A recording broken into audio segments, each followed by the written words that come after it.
My name is Brownie Newman, and I am the Director of Outreach and Education for the Conservation Council of North Carolina, in addition to my job here in Asheville on the Asheville City Council. So I want to thank everyone for coming out this evening, and there's several other people and groups that I want to thank before we get started.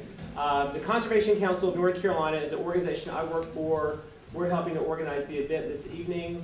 We've had a bunch of great folks out canvassing in neighborhoods, helping us spread the word about the event tonight and other ways that people can be involved in promoting clean and renewable energy here in North Carolina and at the national level. And but there's several other local organizations that are also co-sponsors of the event tonight. The Winoka chapter of the Sierra Club is a co-sponsor. The Western North Carolina Alliance is a co-sponsor, and also the Southern Alliance for Clean Energy is also a sponsor. So I want to thank all of those organizations for helping us put the event on tonight. I think we're going to have a couple of other elected officials who are going to be here this evening, in addition to our state legislators. Charles Thomas and Susan Fisher from here in Asheville and Buncombe County will be part of the panel, so we'll be hearing from them in a little while. Mayor Bellamy said she was going to try to attend the forum this evening, and we welcome her when she arrives, and also Councilman Jan Davis is also going to try to attend. I know there's several other events going on this evening, so they may be coming in a little bit later. One other thing, Tom Jones is with us, and he's representing Congressman Schuler. Tom, why don't you come on up, and why don't we get another chair for you so you can be up here as well, because we're very glad that you can be with us, and we'd like for you to be up here as well. Before I go further, I do want to introduce the people that we have who are going to be on the panel this evening and sharing some information with us. As I mentioned, we're very fortunate to have Tom Jones from Congressman Pete Schuler's office with us tonight. We have Margie Mears, who is a member and co-chair of the Sustainable Advisory Committee for Energy and the Environment for the City of Asheville, our Citizens Commission working on these issues. My good friend and colleague on City Council, Councilwoman Robin Kate, Representative Charles Thomas, and Representative Susan Fisher, who represent us very ably in the state legislature and who have taken a lot of leadership on these issues. And John Wilson from the Southern Alliance for Clean Energy. And the Southern Alliance for Clean Energy, John will say a few more words about it, but they're a great organization working throughout the Southeast to promote clean energy in states as well as at the national level. And so he's going to be sharing some really exciting information about the work they're involved in and ideas for how to promote these issues at the local and state level. About 5 years ago, legislators from our area and citizens particularly from the mountains of Western North Carolina, worked together to pass the North Carolina Clean Smokestacks Act. And a lot of the people who were very involved in that are in the room here tonight. And it was that kind of leadership that helped do what a lot of people said couldn't be done at that time in terms of clean air policies. And our power plant right here in Asheville is now one of the cleanest coal plants in the country as a result of that bill. And so the reason that we wanted to get together this evening is to talk about how we continue that tradition of leadership on clean energy issues in the local level and at the state level in North Carolina. And I'm really excited by the folks we have with us tonight, and I'm really excited by all of y'all being here tonight, because I know there's a lot of people here tonight who are very involved in these issues. And we're going to talk a little bit about, what we've asked our panelists to talk a little bit about is both things that have been happening over the last year or two, the different levels of community and government involvement that they're involved in. So what we've been doing, what accomplishments we've had, but then also looking forward as we go into 2008 and 2009. What are the opportunities for leadership and community activism and community leadership here in Western North Carolina and at the state level and at the national level? So that's each of them is going to spend a few minutes talking about those questions, and then we're going to open it up, and we're going to have an opportunity for all of y'all to interact with folks on the panel and each other to talk about those questions. So Peter Bresney has asked to videotape this event for folks who are not able to be with us here tonight. And so this will be shown on our public access educational channel here in Asheville, URTV. So I wanted people to be aware that this will be available and documented for folks who are not with us tonight. All right, so without further ado, I think we're going to go ahead and jump into it. And the first person who is going to be speaking this evening is going to be John Wilson from the Southern Alliance for Clean Energy. So I'm going to go ahead and turn it over to John. Thank you, Brian.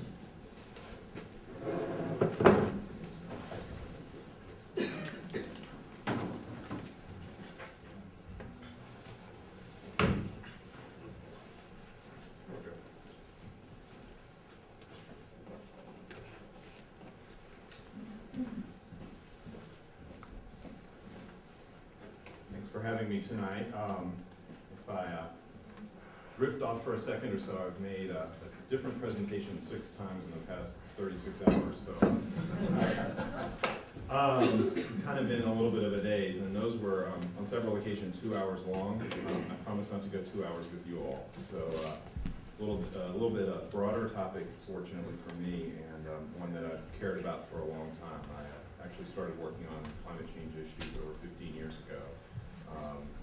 Did a few other things in between, and I've now sort of circled back around to this. I'm really happy to be working on this issue, and very happy to be working on it here in Asheville.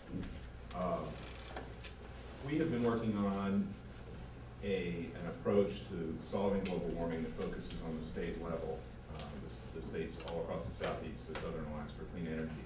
And what you're going to see is some pieces of a plan we've put together for North Carolina.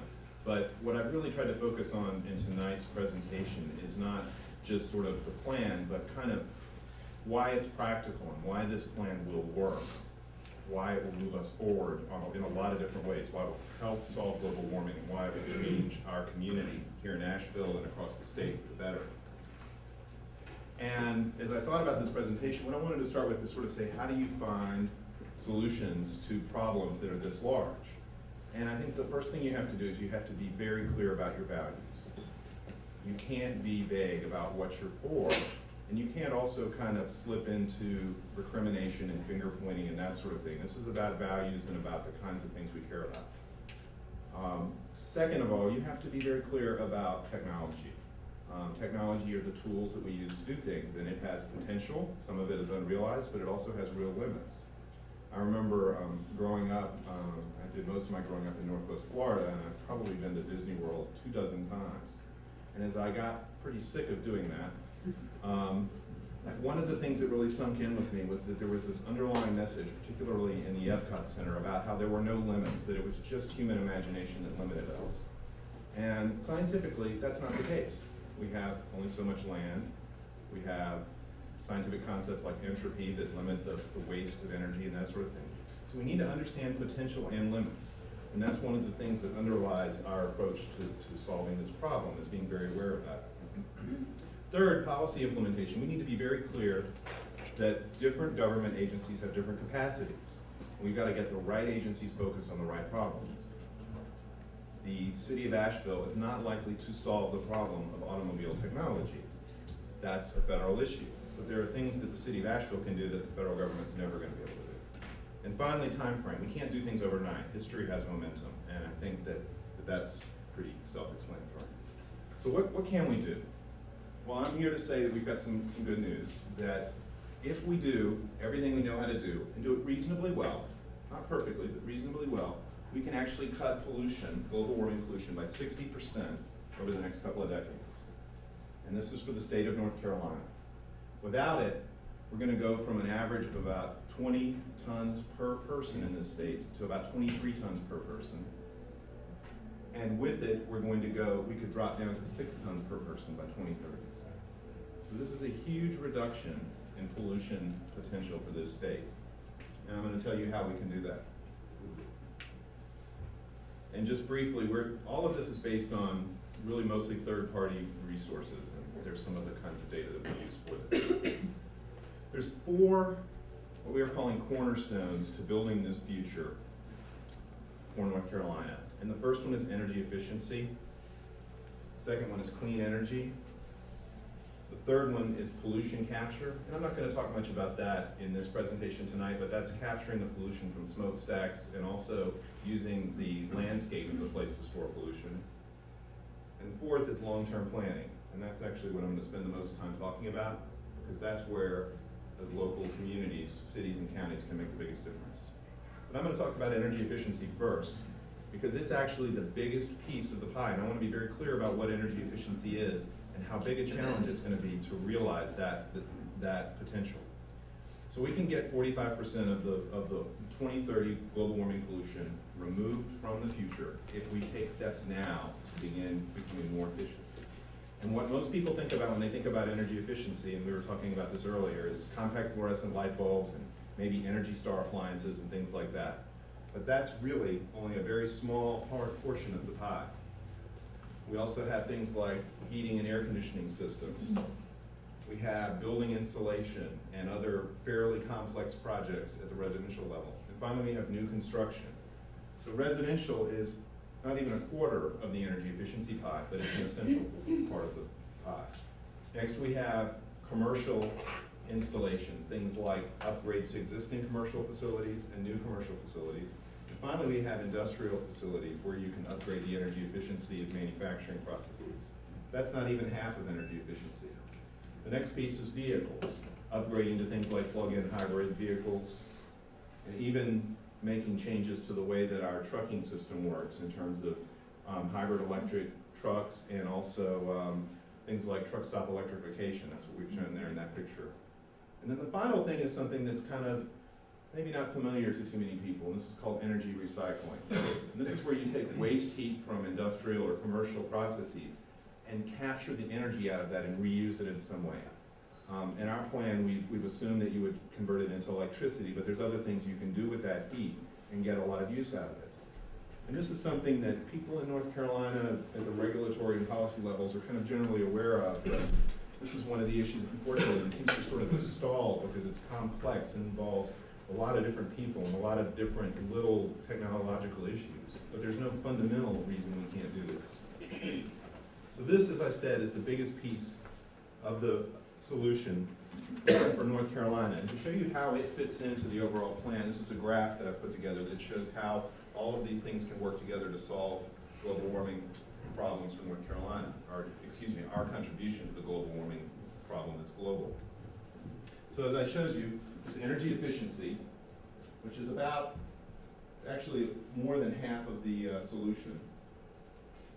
Then there's clean energy, wind, bioenergy, hydro, and actually the capture of methane from hog and landfill waste.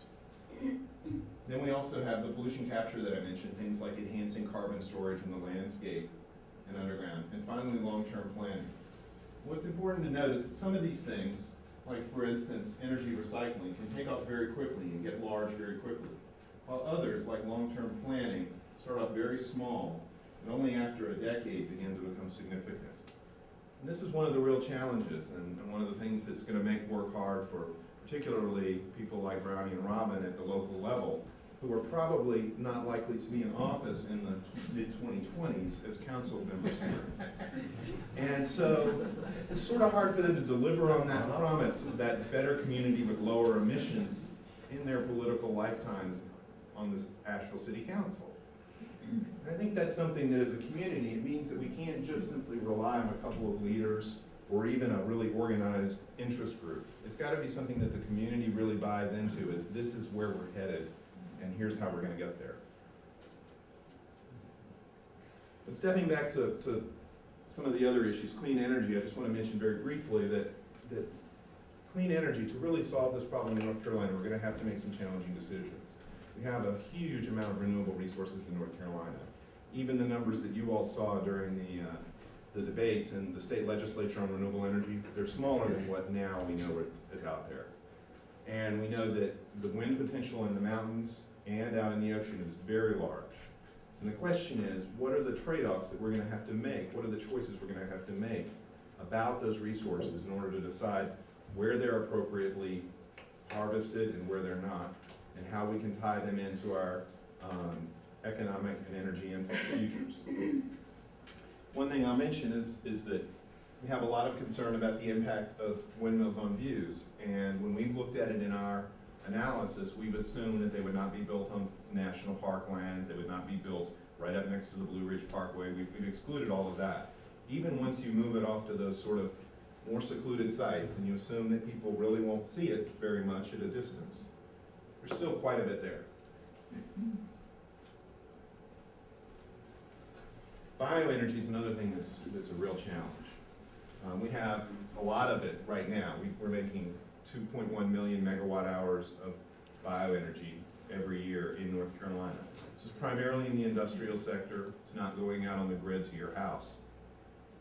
But then we think we have a potential to increase that by a factor of 7.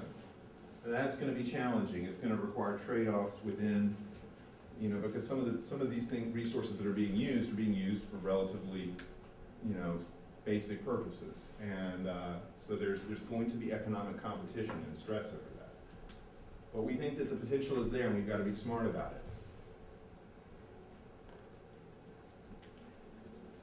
Now I want to talk about the long-range planning piece. And I mentioned how significant that is in the long run, but it takes a while to get there.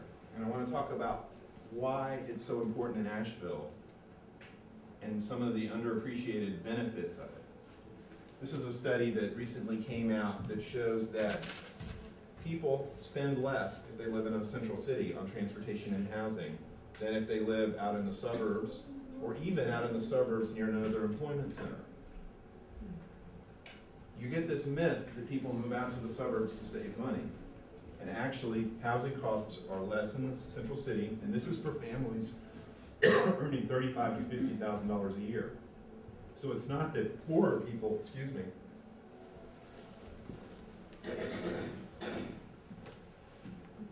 it's not that poor people live in the central city. People with the same incomes have more discretionary income left over when they live in the central city. And this holds true really for pretty much any income group that I've seen studied. Another thing that's interesting about communities that are planned better is that smarter equals safer. This is a study of traffic deaths per population, per capita. And, thanks,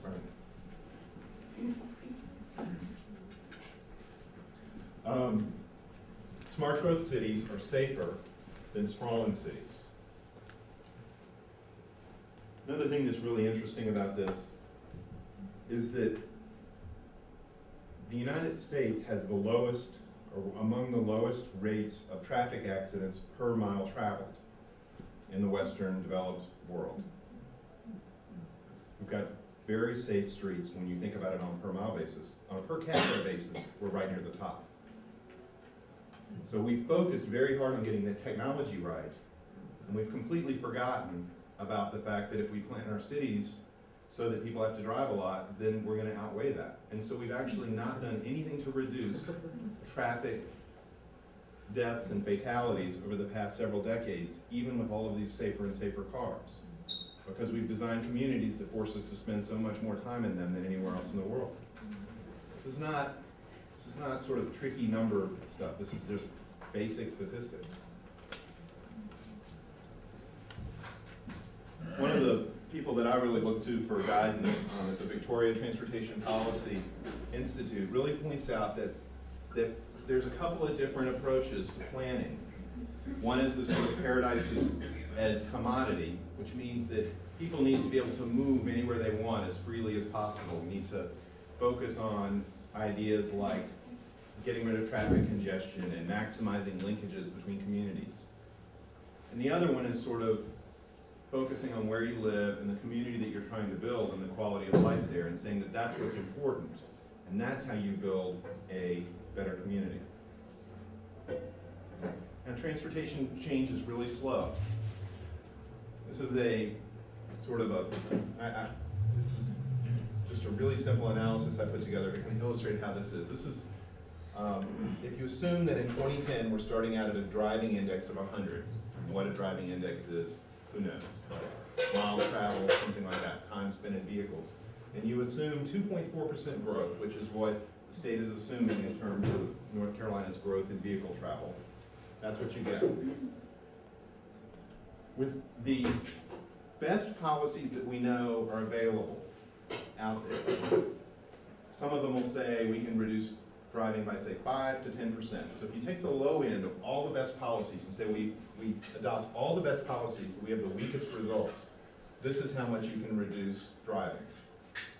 Now, if we have the best possible results, the ones that have shown us the best results anywhere in the world, that's the result. So here's what we know how to do, and here's our best hope, which is actually an increase in driving. Growth is so strong that momentum of history that I talked about is so strong, it's going to be very difficult to overcome it. And that's not to say that's the best we can hope for, but that's the best we can project. And what we need to do is push harder and try to find solutions to these issues that will take us even further. Another issue that's really important is freight transportation. One of the things that we discovered is that by 2030, one of the dominant sources of global warming pollution in North Carolina would be freight transportation. Big trucks, airplanes, you know, freight and other things that are not gasoline powered, I should say, is basically what I mean there. And that's the area where we're having the hardest time finding solutions, because there's really very few technologies that can substantially improve efficiency in those areas. And there's not really good planning solutions. If you're going to move a lot of stuff all over the country, it just takes a lot of energy. So what do we care about?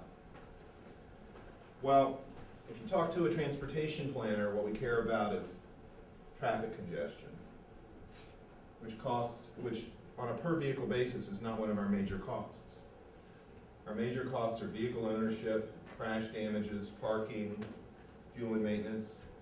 City budget is down in this piece right here, traffic services, unless you count the city's portion of land and road building expenses, which would not be that big a piece of the pie. But what we also care about are things that are not quantified on here. Things like choice, comfort, convenience, reliability. And when traffic studies are done by the Department of Transportation, those are things they don't care about. They're going to only look at congestion. How can we move people around quickly? So when we're comparing personal vehicle travel to transit, if the only thing you care about is congestion, the choice is pretty obvious. And when you're looking at transit, when you're talking about how much funding should go to transit and what should it pay for, if all you care about is congestion, you're not going to spend any money on making making buses comfortable and convenient, giving people choices. One of the number one things that sells cars is the seats and the cup holders. And I'm really proud to see that the city's moving forward with looking at buying some new buses. I'm actually riding the bus to work these days, and they're not real comfortable.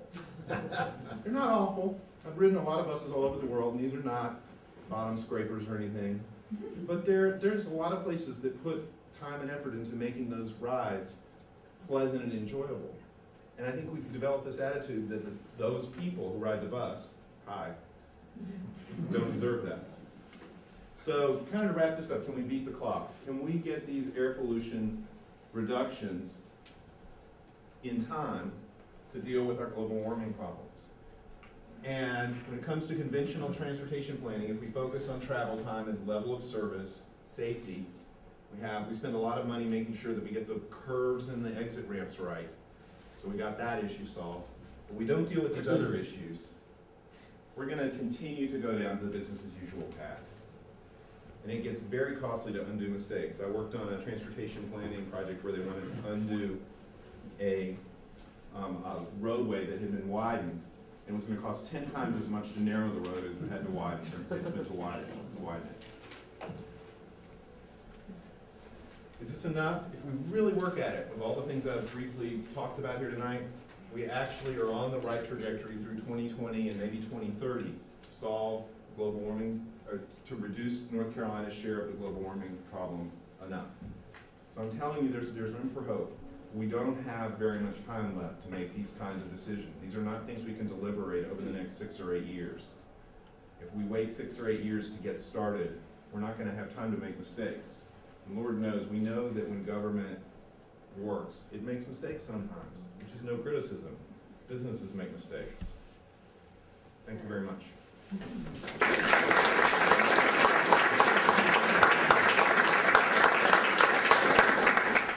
John, thank you so much. John asked myself and Dee Eggers, who I'm sure many of you know, to see this report in the recent past, and after I saw this information and the amount of work that the Southern Alliance for Clean Energy have put into thinking about the strategic ways we as a state can tackle these problems, I thought it was very exciting and was a big part of the genesis for thinking we should start pulling some people together to understand these ideas. So now we're going to move real quickly, and we're going to hear from Robin Cape and Margie Mears talking about the work that we're doing here at the local level. And they're going to spend about 5 minutes each on that, and then we're going to hear from our state legislators and from Congressman Schuler's office about 5 minutes each, and then we're going to open it up to larger group discussion. So Margie and Robin, go for it. Well, it's great that I'm following John, actually, because you all were a great part of me going to the ICLEI conference in Chicago a couple of years ago, encouraging me to go to that. ICLEI is the International Cities Leading Environmental Initiatives. And I came back from that very inspired. I met there the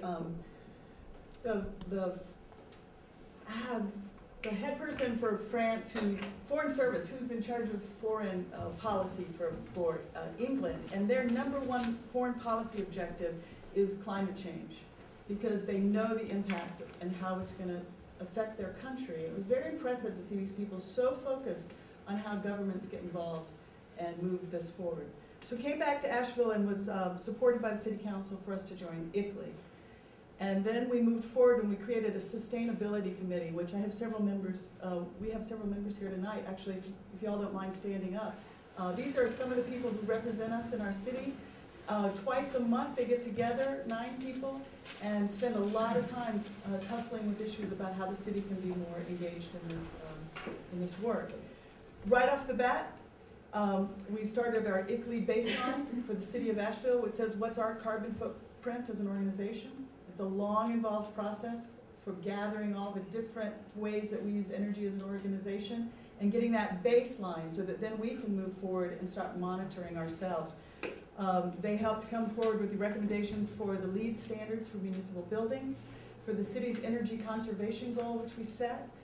And they're currently working on a number of things. One of them is how the city, and I want to thank Charles and Susan for supporting us in this. They helped us get legislative approval along with 4 other cities to offer economic incentives for green building and energy efficiencies within our community. If you understand it, and John said it quite well, there's different places for different things to happen, and city government often has our hands tied with where we can do our work, where we can have an effect. And so we had to ask for special permission from the state legislators to be able to say, we want to offer and encourage incentives in our community for energy efficiencies. Will you grant us that right? And so they helped us get that right. And we're working diligently right now on determining what those will be so that we can really encourage local new buildings of all kinds and retrofits, and how the city can participate in economically incentivizing those. We also, coming on very soon, will be a sustainability coordinator for the city of Asheville. This is a position of a person who will be focused on, first of the organization itself and changing internally. We have a lot of fruit laying on the ground within city operations. We did a quick calculation and found $158,000 a year of annual energy savings that we as an organization can make. But we need somebody to do those. It's things like changing out thermostats, changing the way lights work, talking to the culture of our organization, and changing the way the computers go on and off, different things like that. Then there's a lot more that can be done with how we handle our maintenance, you know, how we change out our HAVC, how we do all of our building operations. So this person is initially going to work on that, help us clean up our house, and I think we'll be saving so much money that soon we'll have a whole department over there. And then we can really do some work. We're also working on public outreach, and what's the role of the city in all this? You know, we have a certain purview. We're not kings and queens who get to say, now we shall do this. We have areas that we work within, and some of them are ordinances and different rules and regulations, but mostly encouragement and it's an interesting, that's where I'm still learning. What can we do as an organization? And I think many cities across the country, from what I can tell, a lot of us are trying to figure out what can we do as cities. Because this is a free country. And there's a lot of things set up that I don't think any of us want us to automatically say everybody will do this. And law is pretty set up so that we can't do that. So what can we do? You guys heard on the radio today, San Francisco is trying to do green codes. Well, there's other cities who've said they're going to do green building standards, and they're letting people know now. In 2012, you're going to have to do this. DC said 2010, and everybody's standing back going, what's going to happen to DC by pushing this so fast? So there's steps we have to take in this process. So one thing that we can do, and I'm really very dedicated to, is planning. Really, how we do this regional planning, how we use our planning and our choices as in that conversation to reduce this overall vehicle miles traveled You know, we've got to reduce vehicle miles traveled. And the way we can do it is to create good communities where we love being around each other. I think every one of us here has to look at ourselves and say, what do we say is a good community? And I think as Americans, we still have this Wild West mentality that it's lots of land around me. But then every time we go on vacation, we go to England, and we walk in these little bitty streets with the pubs right next to the houses right next to, but we won't look at the way we plan as a community and say, well, why can't we have a store near a home, and why can't somebody have their businesses there? I think we too have to rethink the way we think about community. I know when I was in England a little while ago, you know, we accept a lot more over there about what quality of life is. And you're walking around trucks and people are honking and beeping, and there's, you know, where are we going to reevaluate amongst ourselves what it means to be quality of life within our community? And that's a conversation we're all, I think, starting to ask ourselves. What are our communities about? And how do we take some of the old notions and dispel them and recreate a new sense of community? That's why the City of Asheville is doing master planning charrettes. We're doing a lot of conversation around this issue and trying to decide what we want to create our communities. I believe in sustainability as my overall driving principle. Energy is a piece of it, environment is a piece of it, but as a community, we have to look at economics and culture at the same time. My favorite example lately is Haiti. You know, Haiti didn't have any environmental stresses. There was no huge industry or large pollutants there. It was the distress of the people economically and culturally that destroyed that environment. So when we start moving into the understanding sustainability, we realize we have to balance all three of those things. And as we make decisions in our community, we have to be willing to say, what are the economic and the cultural and the environmental aspects of these decisions? And then I think we can get where we want to get one day. And I think that's how we create good community. So some of the things we're looking at, and Brownie and I like to get together and brainstorm about what have you heard about and what have you looking at. He brought a beautiful, actually thanks to Richard Fireman, a beautiful model about what Berkeley's doing to create a fund for people to be able to put solar on their houses and have the city kind of be the owner of that financing, and we're looking at how that works. So that's one possibility. I'm talking to a couple of local solar companies about how we can partner on a pretty visible project in downtown. Personally, I'm very interested in the idea of distributed energy. I like what Walking England has done, W-O-K-I-N-G. They got 95% off the national grid with solar electricity in distributed in neighborhoods and CHP projects in business areas. 95%. That's England, where they say they don't have any sun, so if they can do it, I think we can figure out how to do it. Lots of things we do around here. We're getting 5 new hybrid buses, which we're going to find out if they're comfortable.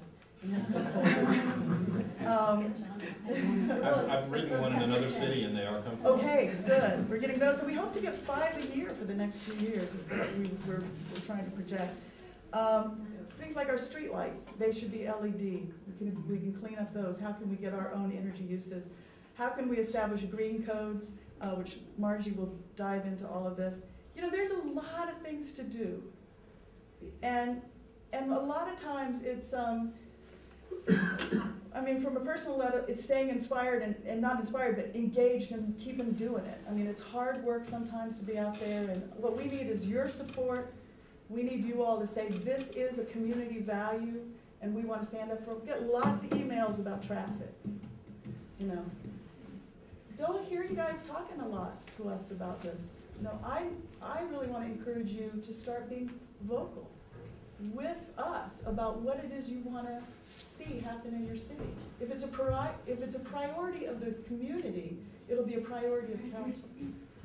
So not in a way that's just, you know, did you see this idea? Did you see this idea? Did you see this idea? But tell us that you're interested, what you're interested in, what your goals are for the community. Keep these things coming, and this is a great turnout. I really appreciate you all being here this evening. Margie will pick up and dive into the topics I will pick up on that, Robert. Thank you. I'm delighted to be here to represent a completely citizen effort as part of the city's efforts. The Sustainability Advisory Council on Energy and the Environment has been working for about a year. Robin mentioned that she went to an ICLEI conference before that. Some people who are sitting in this room helped to encourage then Mayor Worley to sign on as a cool cities, and that kind of started this ball rolling. And it's very interesting to me, you know, that was only a couple of years ago, and Robin mentioned the word sustainability. And boy, has sustainability become a part of the conversation in the last couple of years in a way that it wasn't before, and I am so grateful. And we have to recognize that it is just now becoming part of the political conversation. We don't even always know what it means yet. We're still working on defining it. There's a lot of work to be done. And I want to just take a moment and acknowledge, I see Jan in the back room, and acknowledge the leadership of this city council to create this committee, to go find good citizens. We have 9 brilliant citizens serving on this committee. If she does say so herself. Well, actually 8 brilliant, and me. Fair enough? Yeah. Okay, thank you. No, we're energetic. We get that feedback from others, and I'm really grateful for that. And I really am grateful for the fact that we took resolutions to City Council and they passed 7-0 and 6-1 to make sure that we build the city buildings to LEED standards and that we set this carbon dioxide goal. John mentioned long-term planning. We provided a mechanism for that. We encouraged City Council to make a plan for carbon reduction in the city operations for the next 40 years. So they've put into place something that I hope those who follow them will continue to follow. Robin mentioned many of the highlights of what SACE and its partner, SACE as a partner to the city and the city has been able to accomplish over this past year. We did pass the 2 resolutions. We did the energy audit that Robin mentioned. We completed a baseline carbon analysis for city operations, and we're quite certain that getting the 2% per year reduction from that baseline is not going to be difficult in the short term. As Robin mentioned, we have some low-hanging fruit that we can harvest, and that will get us rolling. But as it gets further down the road, we're going to need the technical and cultural wisdom of folks like John and other analysis to help us to do those things. Another thing that happened that SACE was involved in that I think is interesting in this conversation was that in November, for the first time that I'm aware of, there was training in City Hall or in the City Public Works Department on energy efficiency codes for our building inspectors. We have building codes, minimum standards for how energy efficient buildings could be. You could see how big a piece of John's pie buildings are. Our homes pollute twice as much as our cars. So it's a sobering piece, and there are minimum standards that need to be better enforced, and they need to be raised, the minimum standards. And so, we have a lot of great builders in this community who are building to higher than code standards, but it's the general stock of buildings that need to be improved. So what's interesting for me in this process as a citizen is that that's it. That's our list of highlights for this year, and I think that's a big list. I think we've accomplished an amazing amount, and others might say, well, gee, you haven't done much. So there's that perspective of just having to show up every day. We meet twice a month, and we work, I think, fairly hard. So I'm going to tell you what the highlights for this coming year are going to be. What they are. They already are. These are the highlights. All we have to do as a community is manifest them. So here are the highlights. We're going to create an incentive program for builders. We're going to make it easier for builders to build better buildings, better than minimum standards. What's that going to look like? We're talking mostly about incentives. Robin mentioned a couple of other, West Coast communities that have done some pretty progressive things. Portland has just suggested that they would reorder, they haven't actually accomplished it yet, but reorder their building permit fees Oh, you want to build it to minimum standards? You're going to pay a whopping building fee. You want to build it to much, much better than building standards? Well, then we'll pay you. So there are a lot of different models out there, but we're looking at incentive models that would help. Some of the things that so how do you do that? The first thing you got to do is talk to the builders.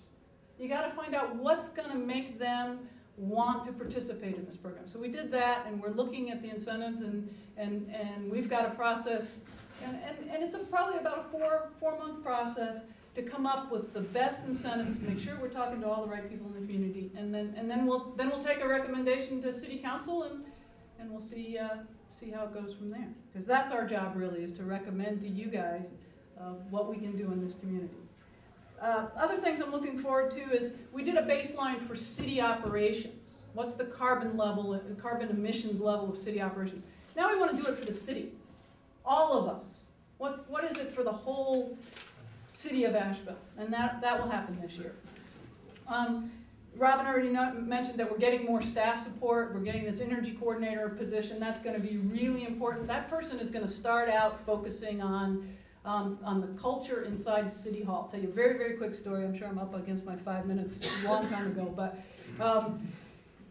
very, very quick story. They put locks on the light switches for lights that they realized didn't need to be on. You know, they put light switches in, and under most circumstances, these lights don't need to be turned on, but staff just comes in, and as part of the ritual of the morning, they flip the lights on. So they put locks on the light switches. You'd have thought they had, killed somebody. You know, there was a huge hue and cry that lasted 2 days. 2 days. And then it was over, So that was really good information to us about, how hard change is and how quickly we adjust to it. So that's important. The other thing that I'm looking forward to that are highlights of the coming year, a visible renewable energy project in the city, that Robin already mentioned. And then probably really near and dear and high on our hearts of all the members of SACE is we want to be more involved in the community. We were given marching orders by Mayor Bellamy when we went to council to be more involved in the community, to do more education, to do more outreach. And we're just busy trying to do the other things and haven't gotten there yet. So I neglected to mention a really important thing. We have partnered with Warren Wilson College. The city and Warren Wilson College have partnered, and we get to work, the advisory council gets to work in that partnership, and that's very exciting. And I hope it's a model for lots of partnerships like that.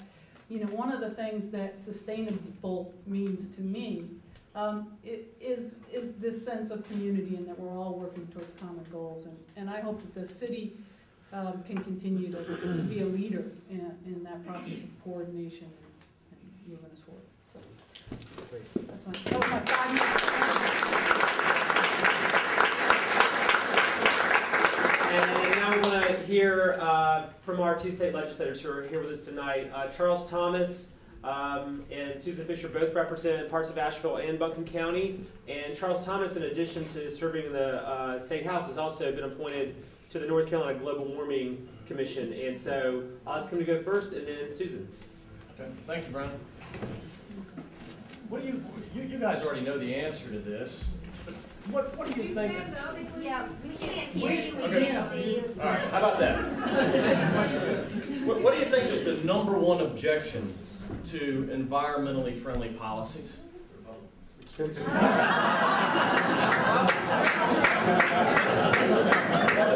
I'm a Republican and I filed a lot of the bills, probably not true. Probably not true. But what's the #1 objection? Cost. It's economics, right? Yeah, it's cost. That's what always comes back. They always say, okay, it's too costly.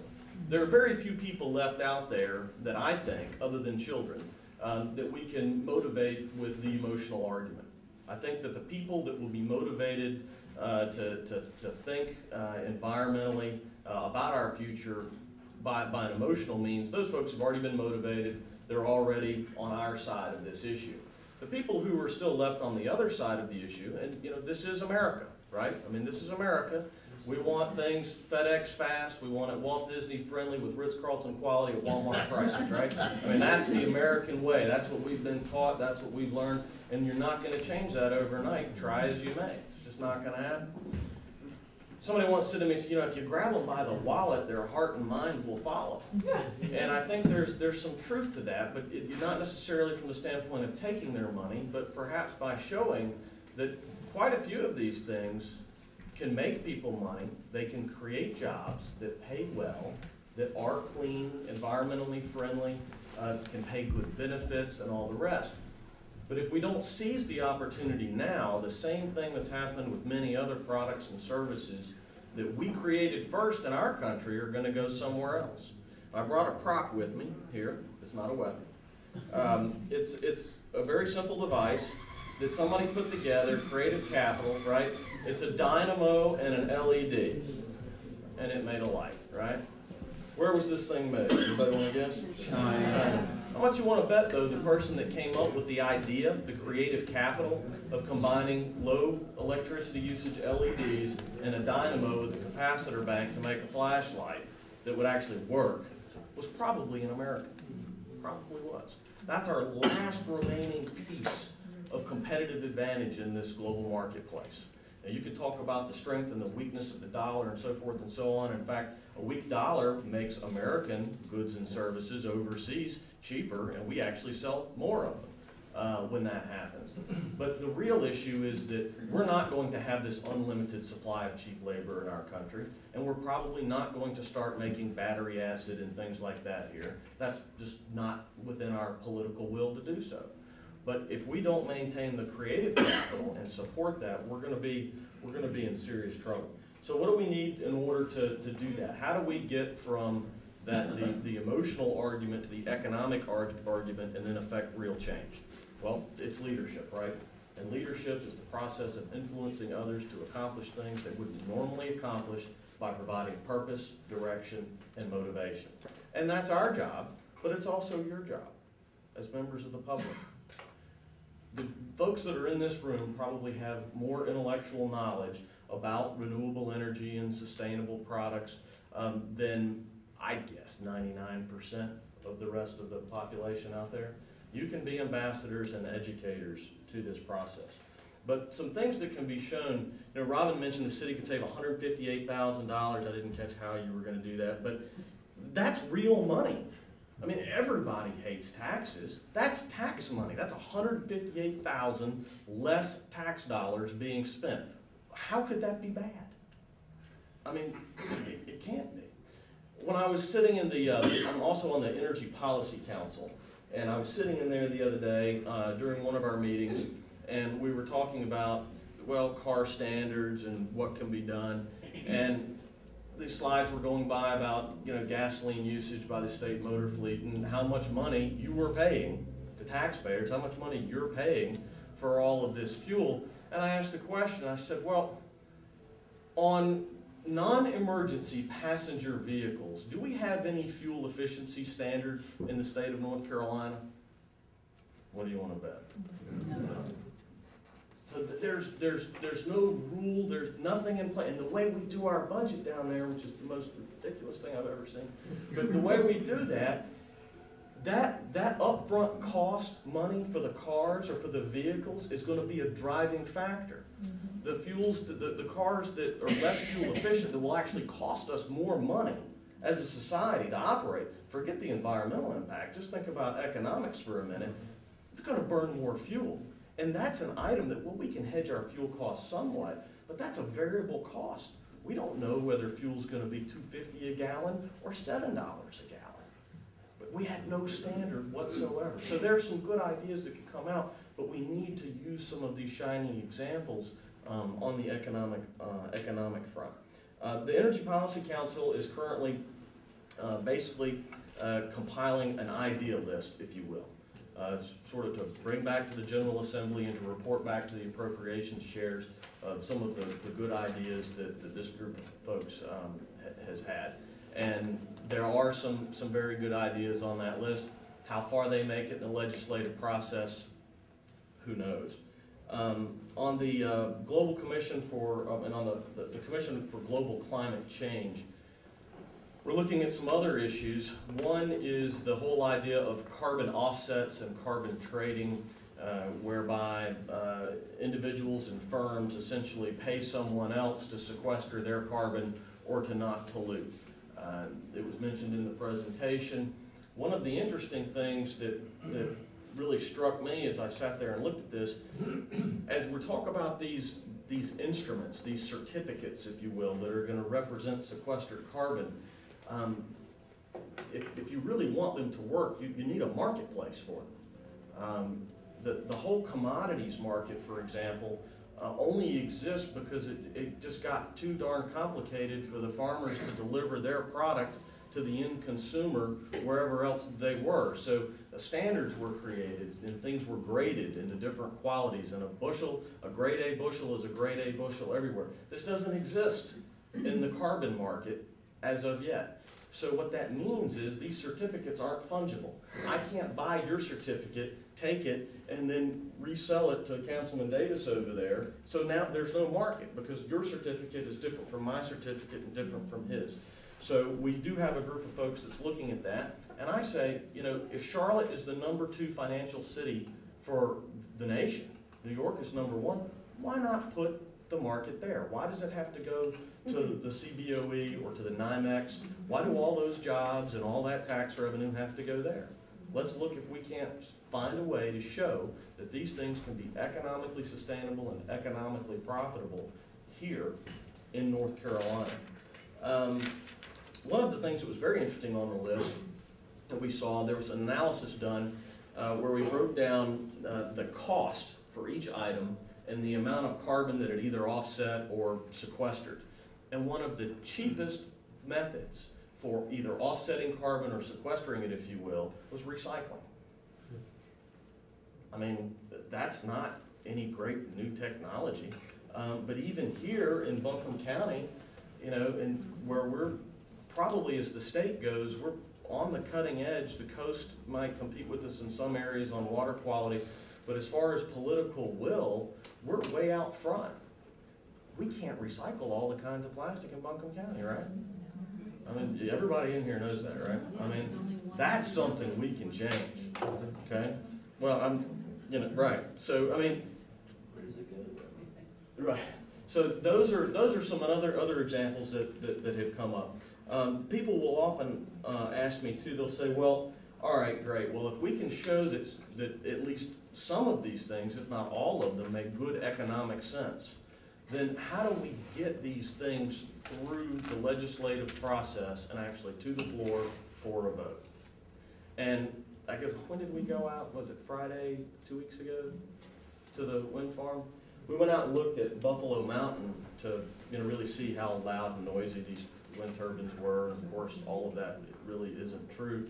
But the group of folks that were with me asked, it was from the Canary Coalition, they asked, said, well, what can we do? What are some things we can do? And I think that, and Representative Fisher may agree or disagree, but I think that when you find a few key issues, or most particularly if you can find one and apply maximum pressure to it, you'll gain the most ground. And if you think about the analogy, it works in a lot of different situations. It'd be very difficult for me to push my hand all the way through this table. But if I used a thumbtack, it wouldn't take much strength at all. If I applied the same amount of force or even less to a smaller point, I could make penetration. And so when we look at, there's no shortage of good ideas. There are tons of them out there. But if we want to gain ground legislatively, it appears to me that what we need to do is focus in on a few that will make the biggest difference and try and get them passed next. Almost like proof of concept. Show that it works, show that it helps create jobs, that it helps make money, helps reduce the tax burden, and is good for the environment, and instantly the program has validity. Every time we get an issue in the General Assembly that's emotionally charged, the thing starts to tear apart.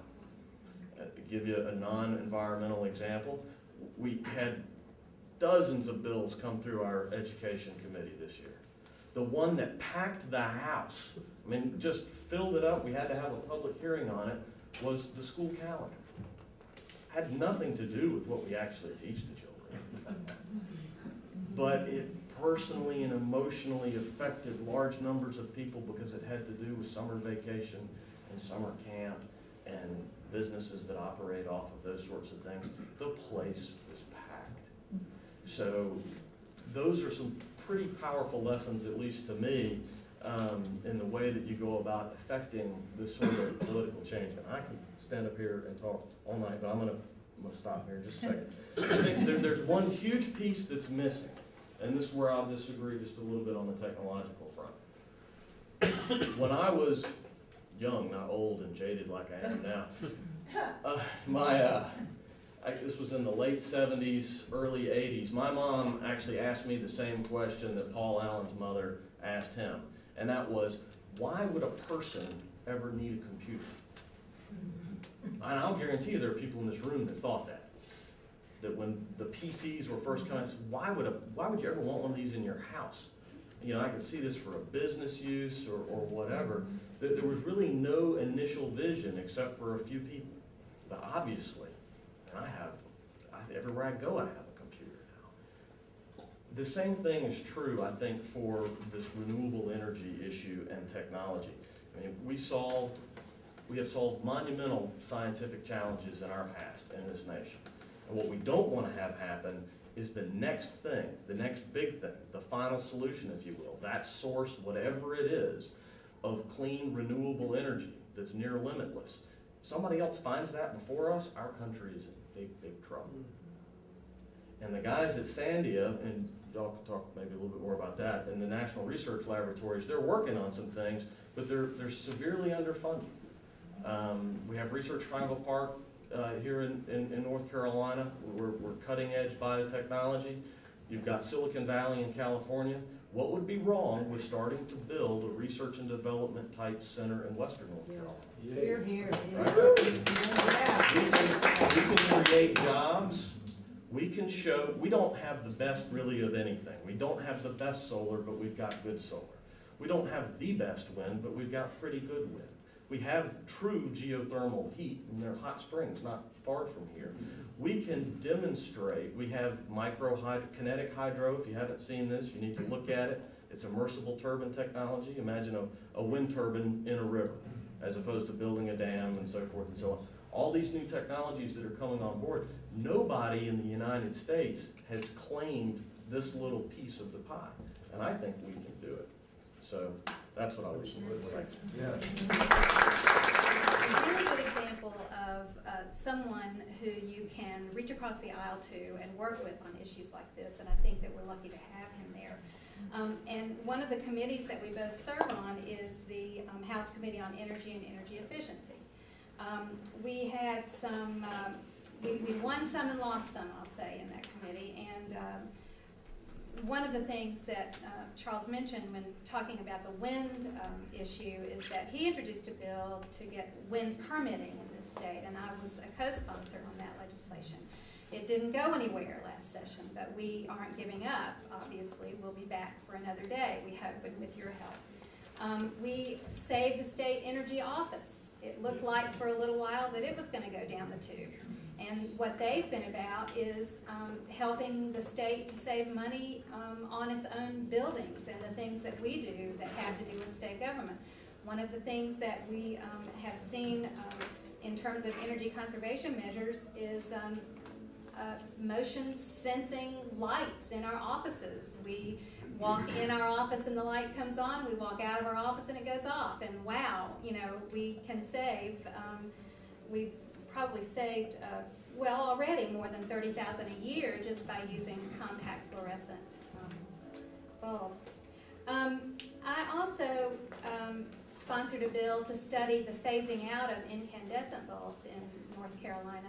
And part of the problem, of course, is what do we do with those? How do we allow for that kind of waste in our state? And those are questions that still need to be answered. But again, we look at other states and what they do and try to, you know, do the same thing, only better in North Carolina.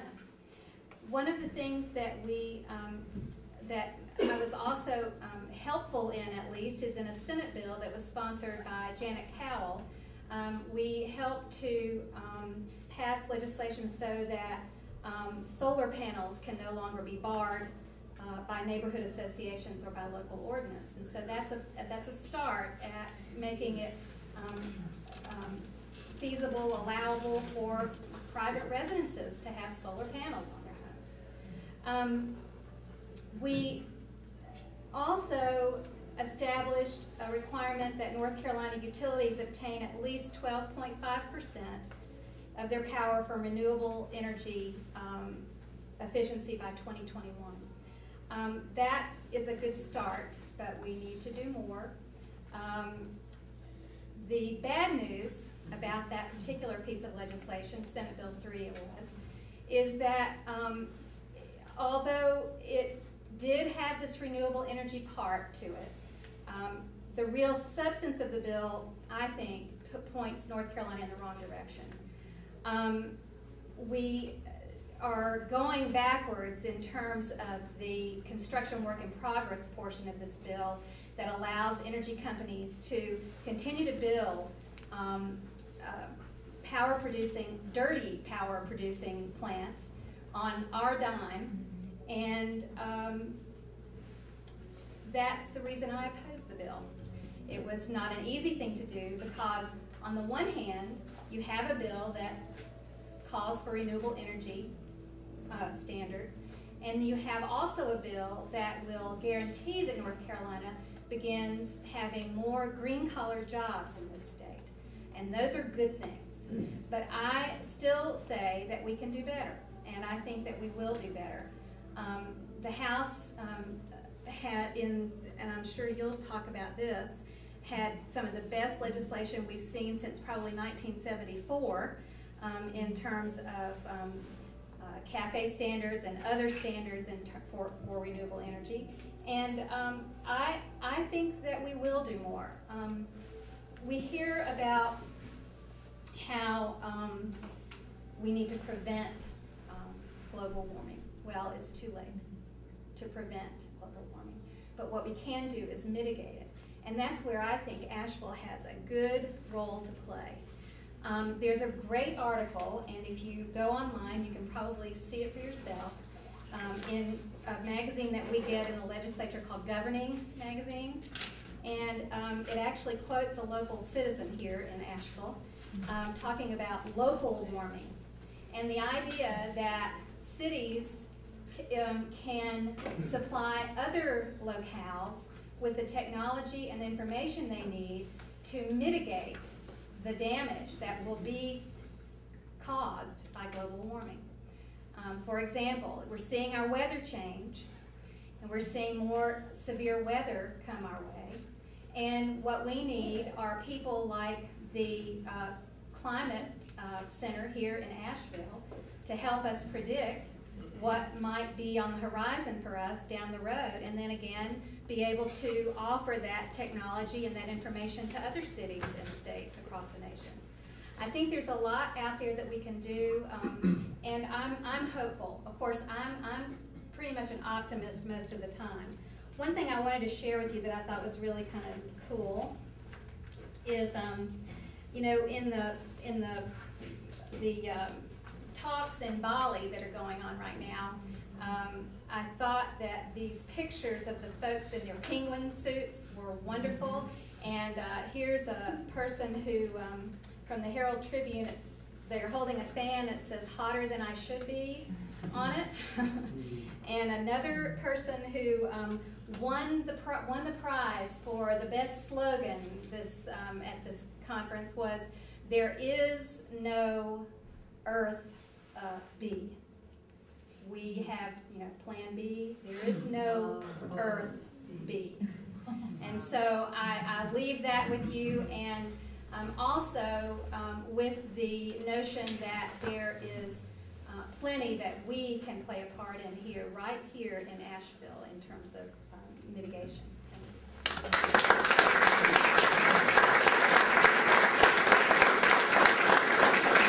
I do want to officially acknowledge Mayor Bellamy and Vice Mayor Jan Davis for being with us tonight.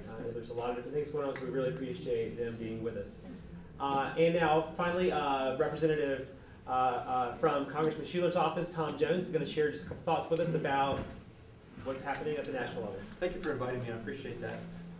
My name is Tom Jones. I live and work right here in Asheville, live in Montford. And when I was thinking about what to present tonight, it occurred to me that I have a lot of friends in Asheville, including some in this very room, who like to remind me that Heath is a conservative Democrat. And it occurred to me that some people may not be familiar with his environmental record and the kinds of things that we're working on in the House. And along with that, as a lot of you know, Heath is a member of the Blue Dog Caucus, which is a group of moderate conservative Democrats. And I think being in that caucus, he's been able to, on this environmental issue where he is at odds with some of that caucus, he's able to reach over to them, reach across the aisle a lot more, and helping to bring over more moderate Republicans and other people who agree on these kind of issues. A couple of things I want to point out. I think it was just this past week, the House passed what's called the Energy Independence and Security Act. And as you pointed out, it's probably the most significant legislation since the mid-'70s. It raises the CAFE standards to 35 miles per gallon by 2020. And I think very significantly, it requires all the utilities to produce at least 15% of energy from renewable sources by 2020, which beats out what you're proposing here in North Carolina, so that will solve that. And it increases some incentives and requirements for biofuels and biofuel research. Another bill that Heath, the Congressman Schuler, actually sponsored himself is called the Small Energy Efficient Business Act. And what it does is authorizes the Small Business Administration to give loans and financing to businesses to reduce their energy consumption. Basically, if a business has a plan to reduce their consumption by 10%, they can get a low-interest loan, essentially, to do that. But it also sets up basically an education program and an audit program to help businesses understand how they can do this and kind of reach out, do an outreach program so they're aware of this program as well. Another bill that Heath voted for was called the Bright Energy Savings Act, and that's going to require all federal government buildings that are new buildings or that are renovated to install energy efficient light bulbs. And in the course of normal maintenance, any bulb that goes out has to be replaced with an energy efficient light bulb going forward. So that could be significant over time. In terms of climate change, Heath has supported both the Climate Stewardship Act and the Safe Climate Act. And there's a lot of things in those bills. A couple highlights are directs the EPA to target a 2% reduction in greenhouse gas emissions every year from 2010 through 2050. Kind of starts the beginnings of the credit trading system, have some kind of set up that system, set up a national database, a greenhouse database registry, if you will. Again, getting the tools in place so we can start to have this credit trading system going. A number of tax incentives that he supported in terms of tax credits for hybrid vehicles, extending that, making geothermal heat pumps and other residential energy efficient things have tax credits available for those things. And in terms of appropriations, he's up there today, and they're going to be there a lot longer than they planned, but it looks like most of the appropriations bills will go through, and there's a number of projects in there that Heath has supported that will benefit our area, one being $300,000 for new buses for the city of Asheville, which would be great. There's $360,000 for a clean energy incubator at the AB Tech Anchor campus, which I think would be a wonderful thing. There's $840,000 for what's called the Green Energy Exchange up in Yancey County. And there's about $300,000 for Appalachian State University to do some more biofuels research. So, and finally, Heath on a personal level has done some things in his own life. Most of you probably know Ned Doyle. Ned has been, it's taking a little while, but Ned's been out to Congressman Schuler's house in Waynesville, and he's going to implement wind power at his own home, and hopefully we'll get a lot of press around that, promote that idea, and show what people can do in their own lives. And he also has bought an electric vehicle that he uses for work around his own home. And finally, Brownie's participated in this, and a number of you, I think, in here have. Every quarter, Heath has a very informal advisory panel on environment and energy issues, and it comes from people mostly in this community. And we just sit around a table, and he gets to basically be educated by the experts that we have here. So thanks for letting me come and give that update. I appreciate it.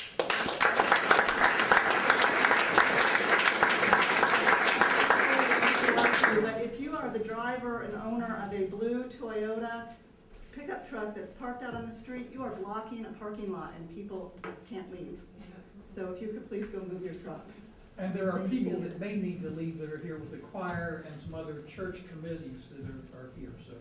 Well, the choir's across the hall. Choir's over that.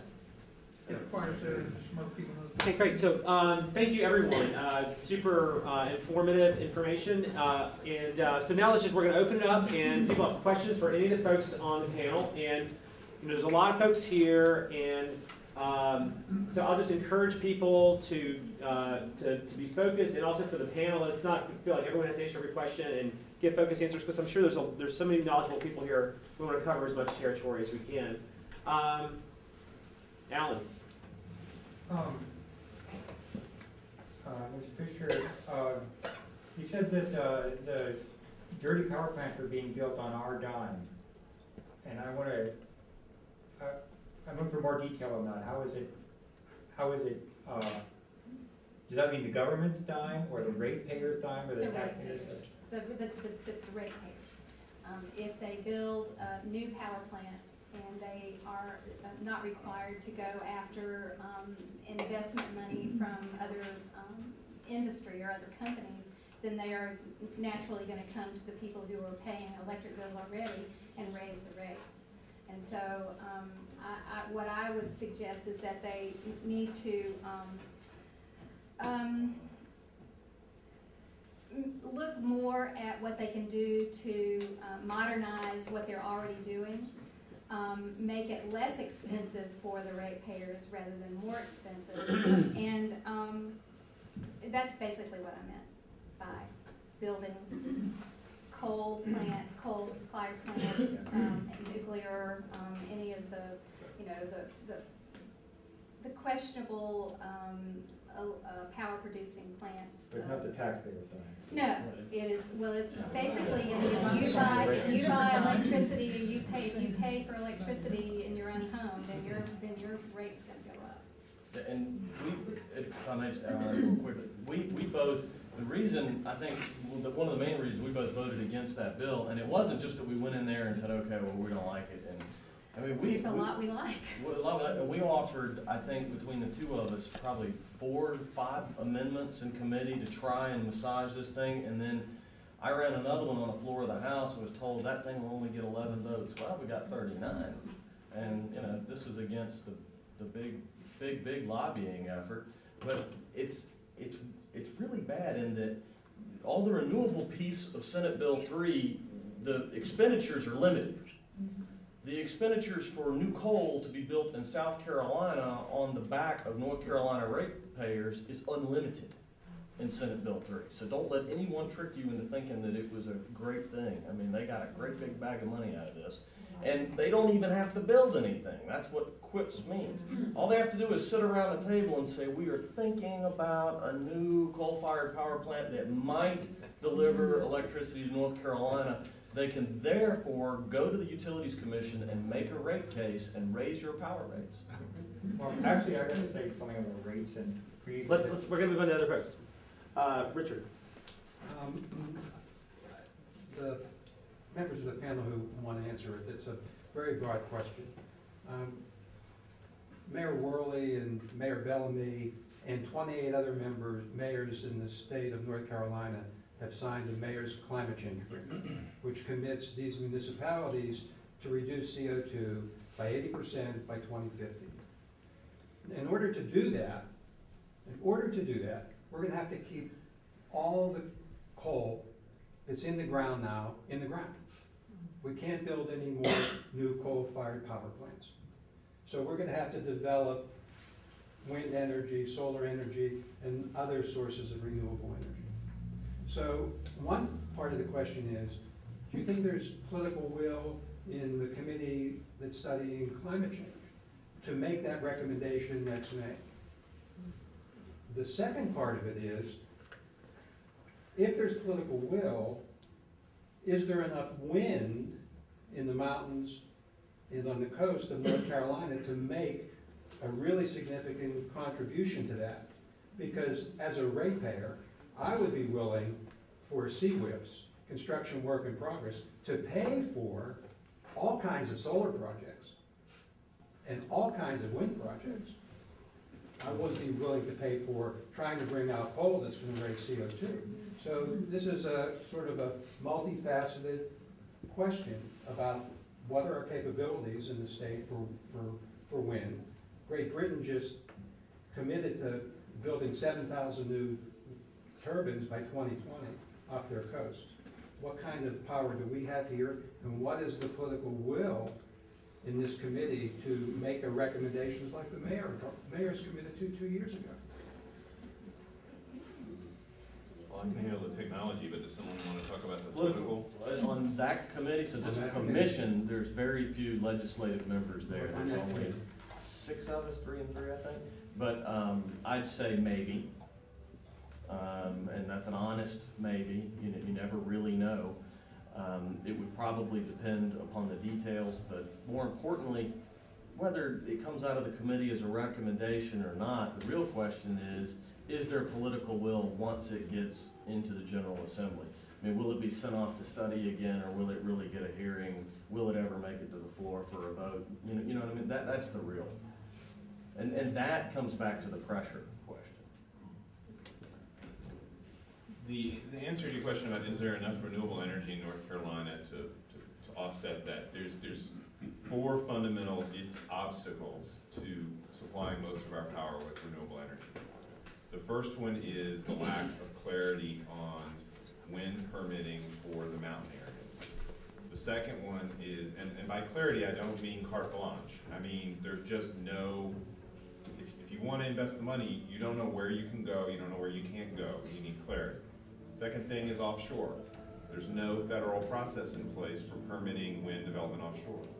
The third issue is transmission. If a power plant, if Progress Energy wants to site a coal plant or a gas plant or whatever it is, they're going to go put it near a transmission line. You can't do that with wind. You've got to build a transmission connection to it.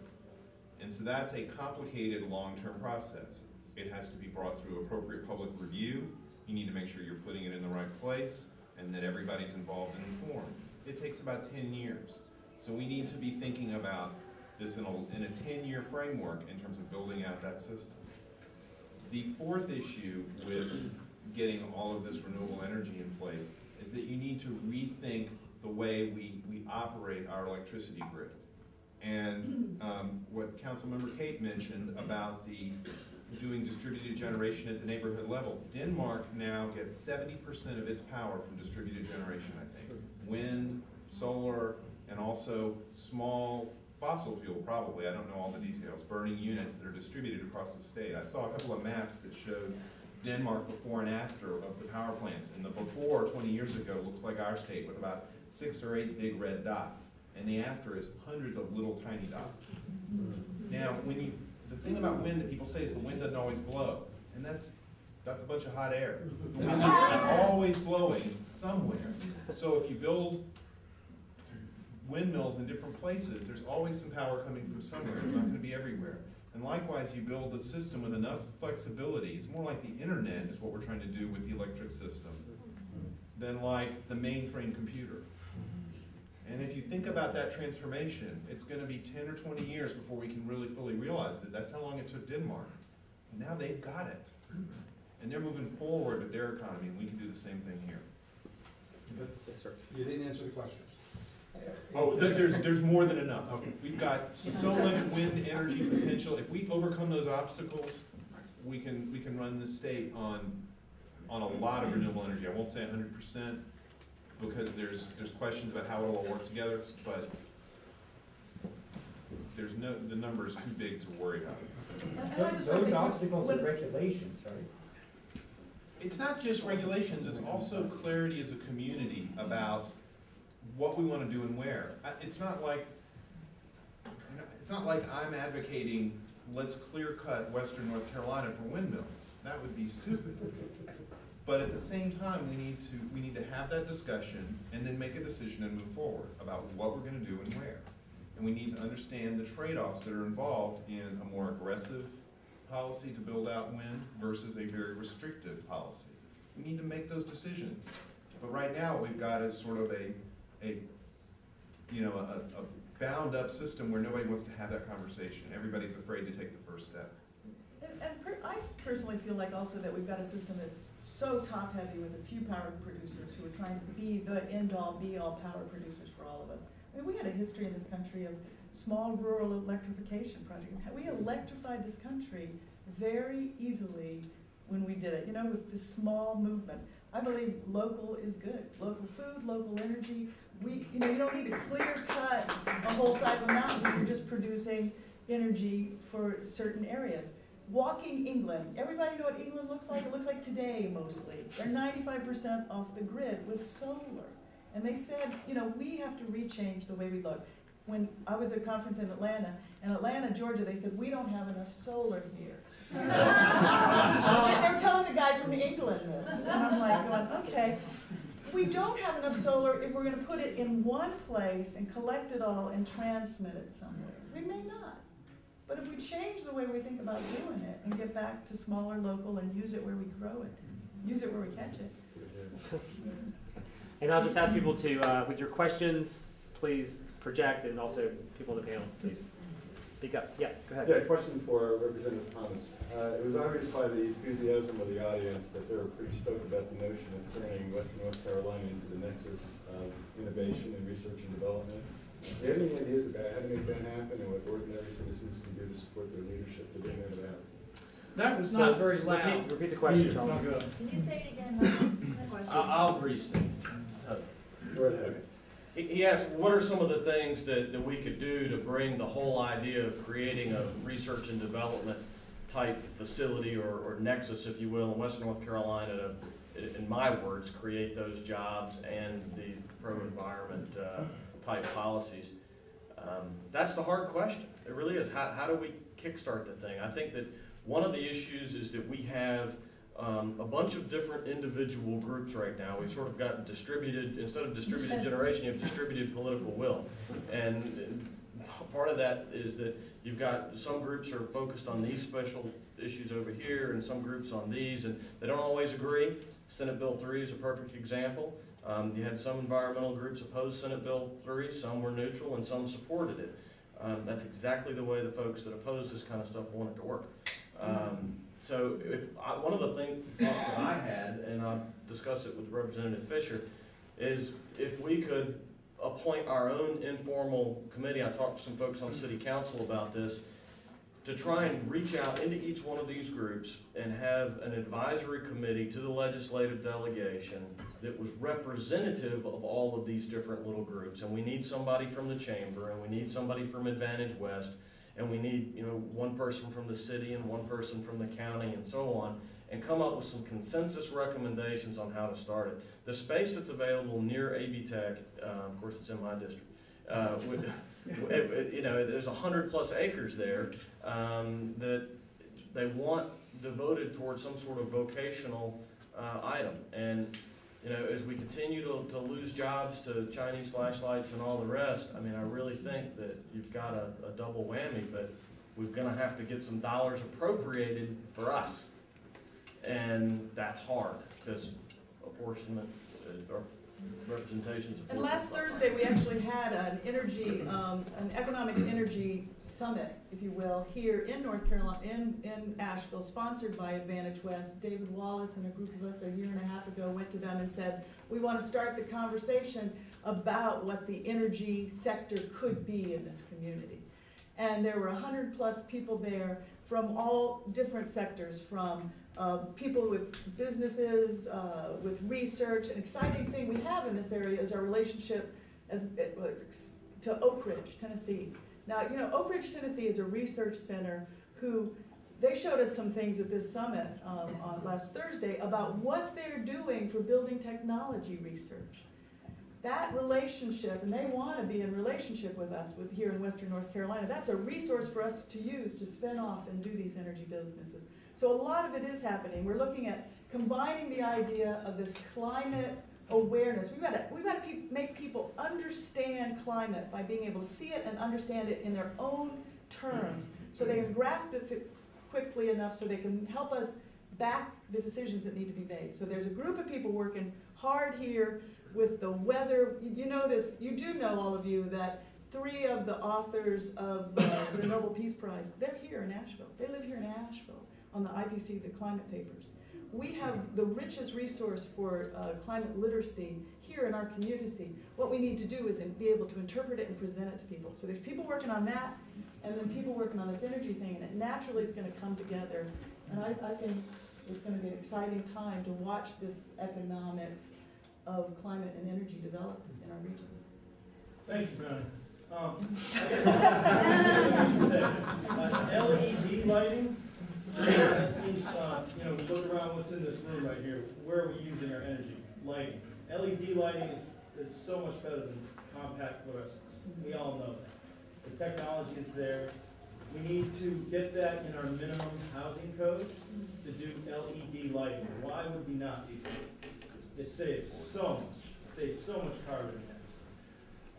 Another thing is air infiltration in houses and out of houses. That's the biggest loss, biggest heat loss we have in our houses.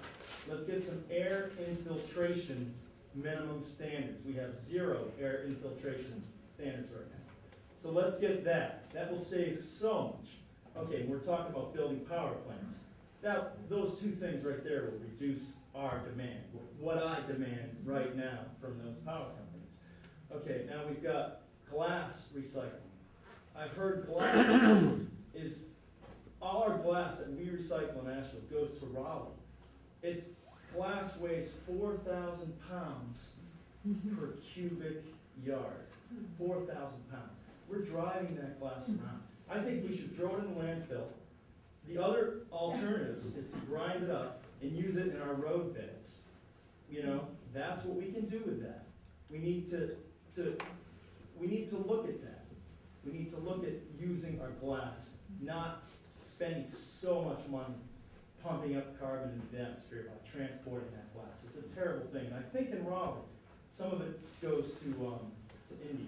Well, Michael, you make a really good point, and it's a point that I want to pull back to everybody here. You know what will change our community is when we take our glass resource and somebody has the savvy and the determination to turn that into a resource to make tiles, to make blown glass, to do something here right with it. When we start looking at our waste as our resource, rather than as something we're shipping someplace else. But that's not going to come from these people sitting here. That's going to be coming from you guys who are willing to be entrepreneurs, who are willing to fund people, who are willing to do these kinds of projects. We need more businesses, people who are willing to do these kinds of businesses locally. So my last statement. Sorry, Michael. No, it's fine. Is we've all heard Gore's acceptance speech to the Nobel Peace Prize. He said the number 1 thing we can do to change carbon emissions is to have a carbon tax.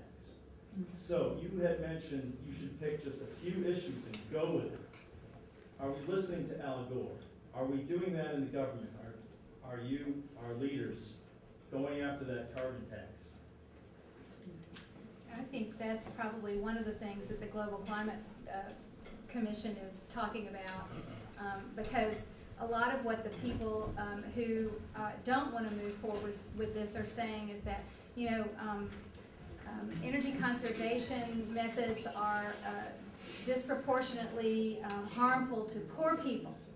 Well, if you have a carbon tax and you charge the folks who are creating CO2 emissions for doing that in the first place, that builds your cushion to give incentives to people with less income to buy the more energy efficient light bulb or to buy the more energy efficient car or whatever it is.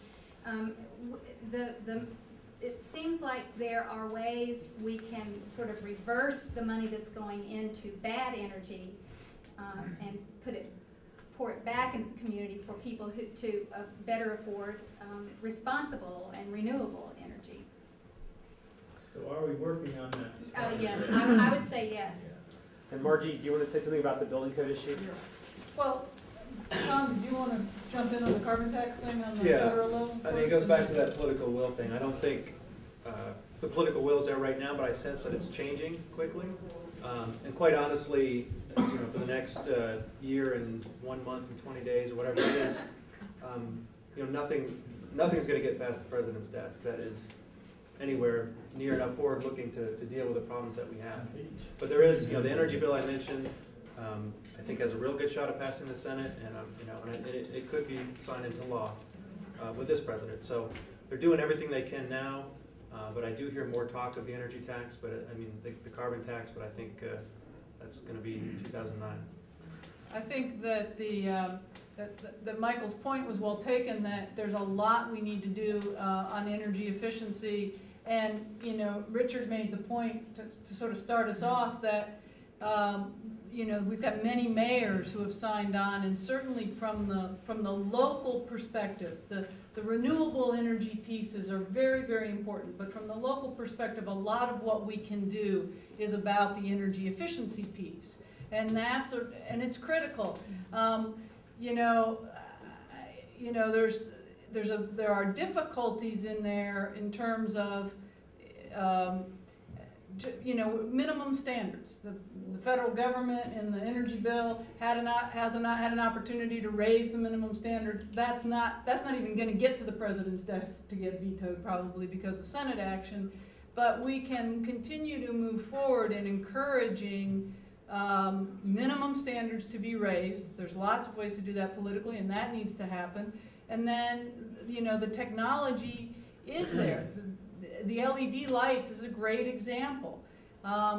We run up against the short-term economic issues of first cost versus long-term costs, and that's why the carbon tax issue comes right on the heels of that, because we have to figure out how to solve this conundrum of, you know, I would rather, if I had a choice between building a house and building it energy efficiently and paying for it with a mortgage on my own house, that would make a lot more sense to me than paying a mortgage on a power plant, which is going to be the other choice you're going to have. So let me ask one follow-up question. Just a simple legal question. Do local governments in North Carolina have the authority to establish building codes that are requirements, not incentives, requirements above and beyond the state building codes? I am not a lawyer and I don't know, but my understanding is that the answer to that question is yes. Does anybody else, you think we can? I think Robin? we can. I don't know that either. It's a question that came up and we have asked. Do somebody here know? Who's our lawyer? Who's the lawyer? Okay. My My understanding is that localities do have it's sort of they have the right to make more restrictive. They can't be less restrictive than the state's policy. David. I was wondering, do you have a price tag in mind? If we were serious about wind power, and we were going to do a build out in western North Carolina of all the decent spots, what kind of money are we looking at? How big a pork barrel does he have? Well, the first thing when you're talking about the finances of energies, you have to think of it as a whole system. And that's one of the things that we really focused on in our analysis. That report that you saw is just, that's kind of the tip of the whole report. We integrated everything. So you can't, if you think of wind power alone, and you don't think about doing the other things, it can be pretty expensive as a single solution. The issue with a lot of many of the policies that I sort of highlighted there is structural. For instance, with electricity, right now, utilities actually have a financial incentive because of the way we regulate them to sell more electricity. That is a very attractive thing to many people in the state because that means that the utilities subsidize economic development. If you were a business wanting to locate in North Carolina or expand in North Carolina, one of the agencies of the state, essentially, is the power companies. Now, why should that be? Why does it make sense to promote economic development by paying a utility through our electric bills for that activity? So if we can rethink the structure of our financing for electricity, we're going to find that, first of all, we don't need as much. And second of all, that we can integrate in these wind resources at a relatively modest cost, about probably an increase of 1 to 3 cents a kilowatt hour. In the context of a family that is drastically reducing their overall energy use, that increase in the rate is not going to increase the total electric bill of the household. So you've got to think of these things, how they all work together so that we don't have costs going up, taking larger chunks out of people's income. You need to balance these savings with the things that are a little bit more expensive so they come together and it works out. And that's what I would say will work in this state. How much, huh? Pardon, how much? I mean, I don't have the total dollar figure, but it's 1 to 3 cents a kilowatt hour is the premium that you're going to pay for wind, especially over the long term as we build out to the biggest resources. First of all, I want to thank both Representative Fisher and Representative Thomas for having the political courage to vote against Senate Bill 3, against the enormous political influence. And I want to point out something about Senate Bill 3, that if even one power plant, such as the Cliffside Power Plant, gets built as a result of Senate Bill 3, it will by far, many times over, negate any good that comes out of the renewable energy part of that bill in terms of greenhouse gas production, in a matter of weeks, in fact. And any efforts that the Asheville City Council will take, and the state of California will take, and many other efforts, all of Walmart's efforts to green up their image, will all be negated by the construction of one coal-burning power plant. I want to address what Representative Thomas mentioned about pushing on one point. To me, that point would be, I agree that carbon tax is an important point to push on, but creating economic incentives for people to reduce energy and invest in energy efficiency, and something we talked about on that wind trip was the introduction of rate restructuring, a reverse rate restructuring bill, essentially, which would create and drive, it would create a powerful economic incentive for people to invest in energy efficiency and independent renewable energy resources. It would have a decentralizing effect on the power grid. Is there support for that type of legislation? In other words, when you use above a certain threshold of energy per month, you start paying more per kilowatt, perhaps dramatically more per kilowatt, to create that economic incentive to invest in energy efficiency. Is there any support for that idea? Do you support that idea? And would you consider introducing legislation on that issue? It's a safe question for me because we already talked about it. So in my case, the answer, of course, is yes. But what it's talking about, think about it.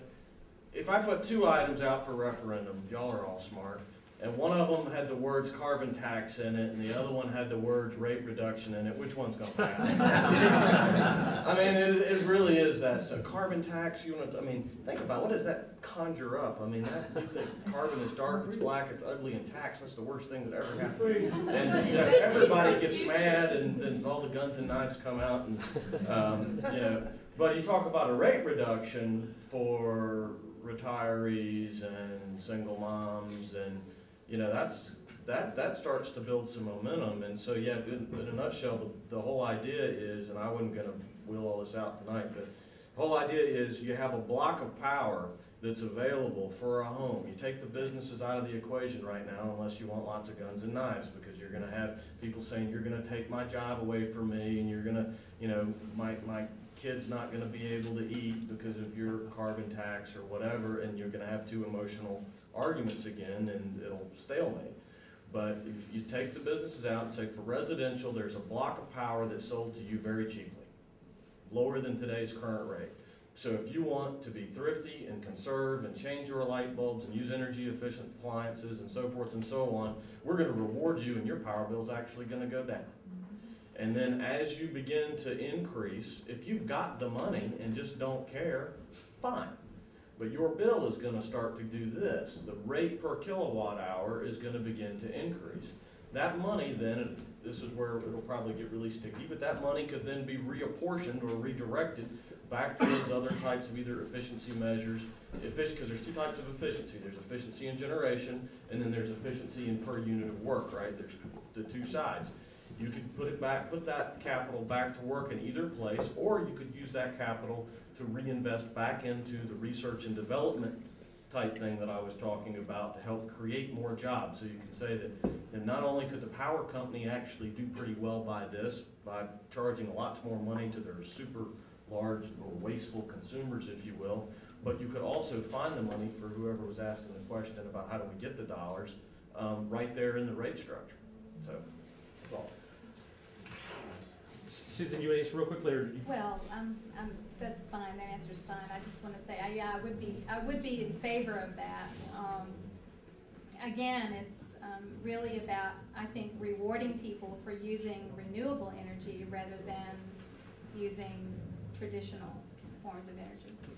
Another thing I want to just correct is in that earlier statement that I said about the prize-winning slogan, it was, there is no planet B, not Earth. Planet B. That makes way more sense. That's your slogan for today. John.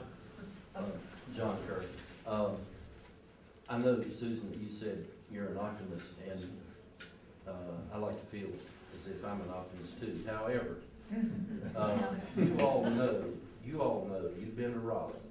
You know that, and everybody else who's been there, Brownie knows, that Duke and Progress are the most effective lobbyists, at least equivalent to the bankers in Raleigh. It's extremely difficult to get anything by them. And so I want to ask you all very specifically, and responding a little bit to what you were saying about focusing in. What would you focus on if you really wanted to take action that would discourage the building of cliffside or large baseload plants in general? Because their answer to any of this when they come, as you know, is if we don't build baseload plants, your electricity reliability is going to go down. And that's what really upsets the public. They don't care about the rates as much as they care about the lights going off. And that's the argument they're going to use. And that's a tough argument to overcome. So what would you say we need to do? Well, John, my hope was, even though I voted against Senate Bill 3, my hope was that the offset would come with all of the new industry around renewable energy that we're going to see created to make the need for traditional energy less. And I think that's what we have to focus on. We know how powerful the utility companies are. We know that the Utility Commission, well, I mean, I remember those hearings in there. They packed the room and it was like, am I really going to vote no? And they don't like me anymore, but that's okay.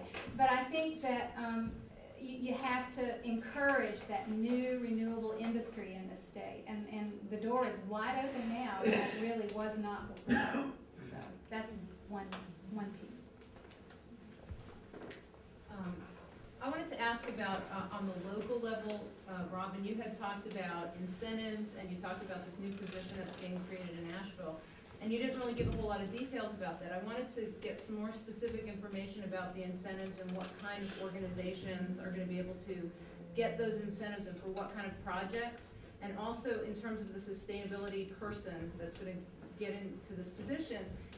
Are they only looking at City Hall, or are they looking at other public buildings, schools? If you look at the movie Kilowatt Hours, you know, you see there's a school system in there where they completely revamped all their schools. So I'm wondering if that kind of thing is on the... In terms of the sustainability coordinator, we have a finalist. There were 38 people who applied for this job. They picked 5. That they went and interviewed, and there's a finalist now who they're just really working on the. So this was a nationwide search, and 37 people applied for this position with an amazing amount of skills to help us with this. Initially, it's going to be city operations. It's going to just look at what do we do as an organization, so we can pick up this 100. I mean, my hope is personally, if this person comes in there the first year and captures $158,000 of energy savings from just cleaning up. Then they're going to be able to say, and working with us, they're going to say, this is what we see we can do. We might need a little more help, and if we do that, this is how much more we can do. I think this is going to build. But yeah, they're first going to deal with a city-wide operation, city organization. You know, we have 1,200 employees. The culture of 1,200 employees and how we do things is going to make a big impact. And then your first part of your question was regarding the incentives that you said that you're now going to... So, look at this. This is a room of 50 people. This community cares about this stuff. And what I've really learned from government, and my peers here also have learned, is you guys want involved in this. And if we were to come out and say, we're gonna do economic incentives and here's what they are, boom, roll them out, it's not gonna work. So the first stage is to go to different people in the community and get information, number one, to learn from them. So they did a two-part session. I think altogether you had how many? Like 40 people show up? 40 different kinds of builders invited, from large commercial projects, small affordable projects, independent projects, renovation projects, people who are in business with the city. And so what we said to them is, what are the barriers that keep you from building energy efficiently? And what are the opportunities and incentives we can offer you to encourage you to make that higher leap? And so they spent a big session, everybody discussing that we've got a big old pie chart, right? A big old chart right now. And we're in the process of dissecting that information and then doing external research to see what other cities and other areas are going to do.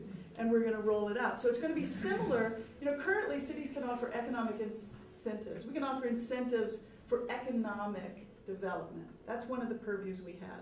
So if Volvo wants to add more jobs, they can come to us and say, look, we're going to add this much. Will you give us this percentage off the taxes we're going to pay in the next few years in order to bring these jobs to your community? That's kind of how the incentives work.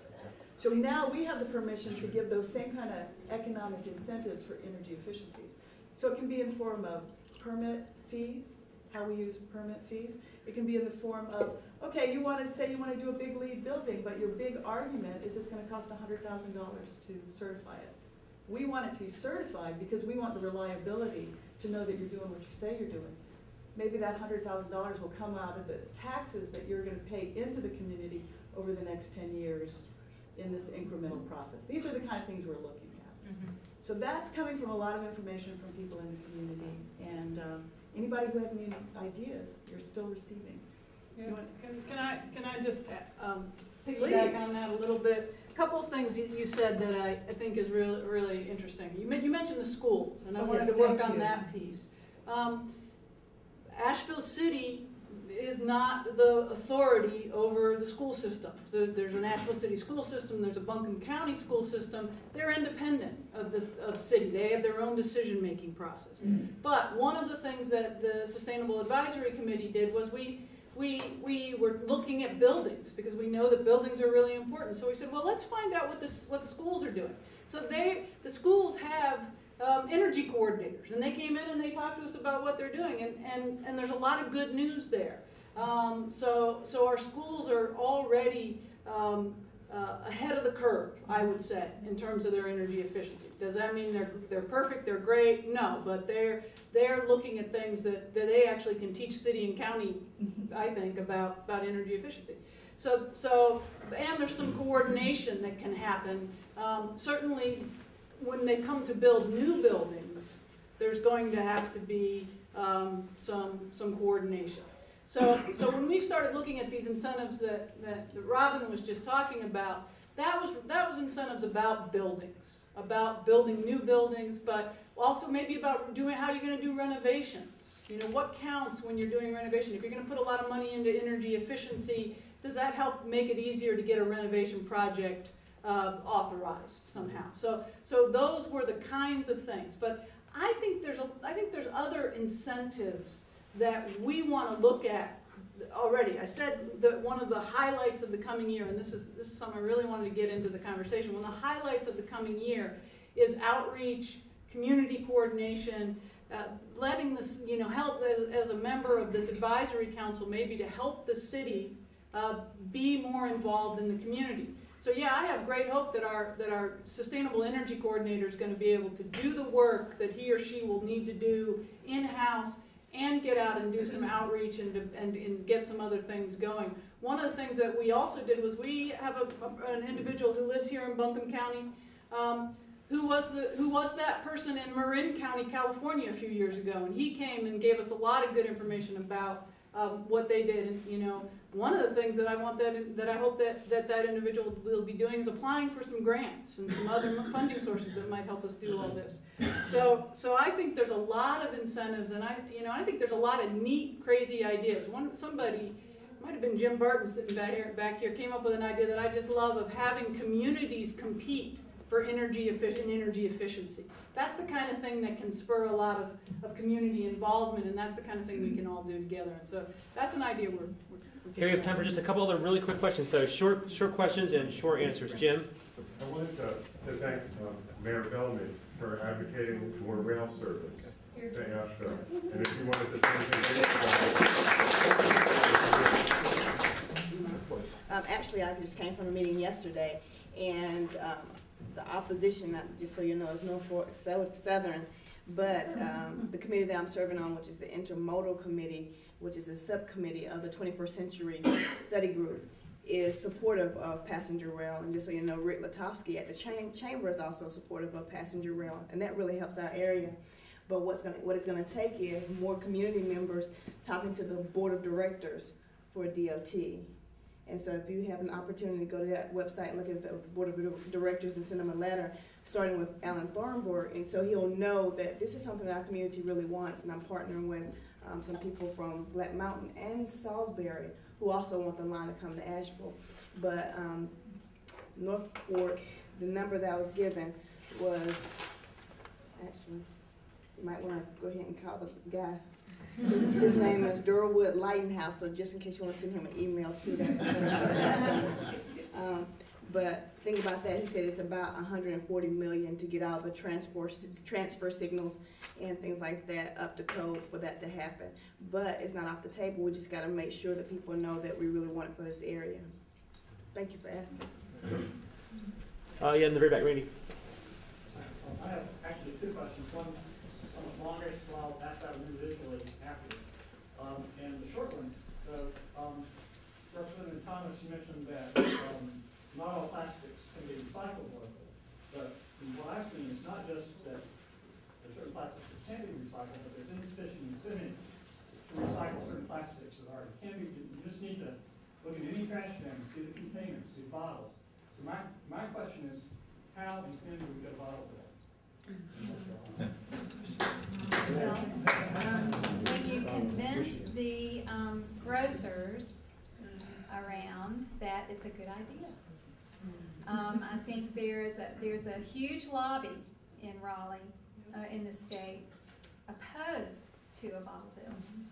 And I was surprised to learn that, but there is. And so when we get that mindset changed, then we may actually see a bottle bill. Well, and I just want to say one of the things that I haven't told my council peers that I want to do this year is, but I'm going to tell you now, I'm telling these guys, I want to get more recycling containers in downtown Asheville. I think we should raise the awareness of recycling in our city center. Everywhere I go, people say, we're going to be the sustainability capital. And I walk downtown and got recyclables in our trash can. That's the basic awareness that people see and engage with in our city center. So one of my proposals is, and maybe we get some architects and designers together, is to mimic something Chicago did. They had a recycling container contest. And it put out an idea that says, we want designers to come up with creative and artistic recycling containers for our downtown area. And we're going to host a contest and get some designs, and then see if they can be built locally or just have individual art ones. But this is something that I'd like to see us really move on. Plus, I just got an email from the city that we can now recycle 1 through 7. It's not just 1 and 2. So look at your containers. Just bottles. But just bottles. Not Bottles only. None. Right. Okay, so we're going to do one more question. I imagine some of our folks are going to be able to stay around for a few minutes. I baked these cookies and brownies. So come on, please. And but let's have one more question, and then feel free to chat more with our folks here. Phil, it's easy. Does anybody see a relationship between vertical integration of our manufacturing processes and energy conservation? I think our economic model in Asheville and Black Mountain and worse is flawed, that we have to develop retirement communities, we have to bring people with money from outside in order for us to grow. Does anybody see that we could grow internally by having a vertically integrated economy and conserve energy at the same time? So you're talking about cradle to grave kind of, the product, the waste of a community becomes the resource of the community. So you're talking about? That, and also that we take the attitude that rather than buy a cheap product, we'd rather do it ourselves. We can build our own windmills. Resiliency, community resiliency. We take care of ourselves and each other locally. And one of the things I want to say about that, you know, we as Americans, we see it all the time. We have a disaster, we're heroes. We go out and we solve it. What, you know, we've got a disaster in our hand that's kind of like that pot of water that the crabs are in, you know. We're not recognizing the disaster. If we could somehow tap that American heroic that shows up in the middle of a disaster, I think we could solve this thing. But, you know, that's what we have to get to our cultural psyche, is that we can do this, that there is something that's calling on us to be, you know, to be bigger than we are in our everyday life. I mean, look at the stories of what happens in Katrina or you know, during 9/11, how people they'll give everything for their community and their fellow man.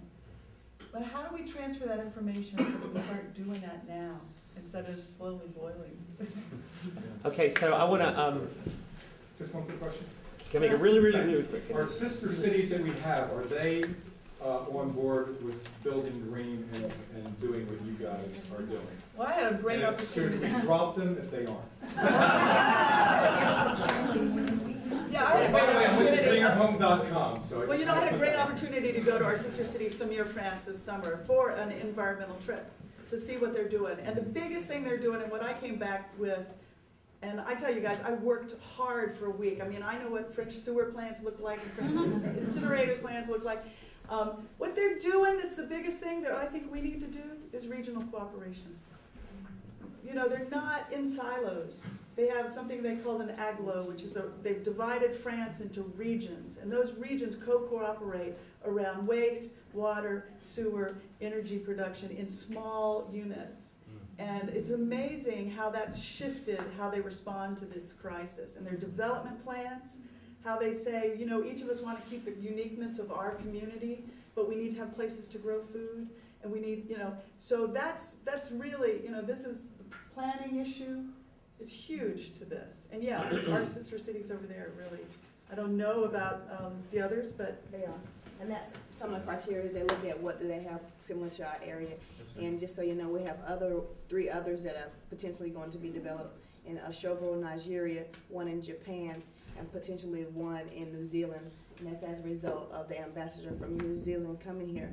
And their goal is to be the most sustainable nation. And that's his goal as the ambassador, to try to get his country to be recognized as that. So that's the criteria. So I just want to say thank you again, and to everyone who's here and to all of the people who came and represented us tonight on the panel. I want to ask everyone who's here tonight to please sign in at this back table. We want to be able to stay in touch with you about the work that the Conservation Council and all these other organizations that are sponsoring the event tonight that are involved in these issues, carrying them forward. I would also just like to remind people that the work of our Energy and Environment Committee is open to the public, and they are welcoming public involvement in that. As Margie talked about, the Asheville City Council will be having planning retreats in the early part of the year, as well as community forums. We're going to two different community forums. January 29th and February 5th for the community to tell us what you want to see the priorities be for the City Council going forward in 2008, 2009. We hope you bring these kinds of ideas there. The state legislature will obviously be going back into session for the short session here in a couple of months. So there's a lot of important issues following up there. And I would also just really underline that while it's really exciting to live in a community and a state where there's a lot of very strong interest in these kinds of issues, ultimately we know we need national leadership on this. And so I want to really thank Tom for being here representing Congressman Schuler. The bills that they're working on in Congress, some of them are very visionary bills, and whether or not there are chances of being passed in the short term or not is not known yet. I think it's just we can't underestimate how important those are, and so also be in touch with our two senators, Elizabeth Dole and Richard Burr, to let them know how important these bills are as well. So again, sign in before you leave. Please enjoy some more of the refreshments before you leave, and thanks everyone for coming out tonight. I really appreciate it.